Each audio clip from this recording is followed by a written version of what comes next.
How to search for Facebook account using phone number.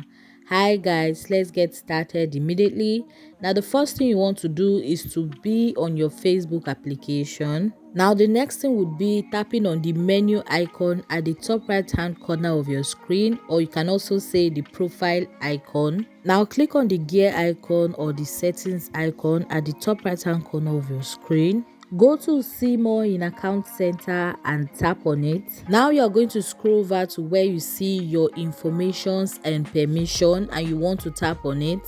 Head over to upload contact and also you want to tap on it. Now go ahead to select the account you want this action taken on, and then I toggled on continuous contact upload, and then I clicked on continue to access it.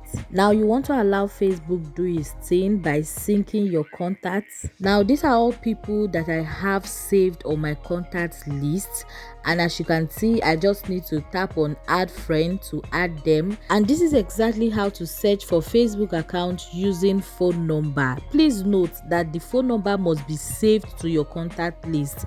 Now if you found this video helpful, you want to click on the subscribe button to subscribe to this YouTube channel for more useful tutorials like this. Now I'll see you in my next video. Bye.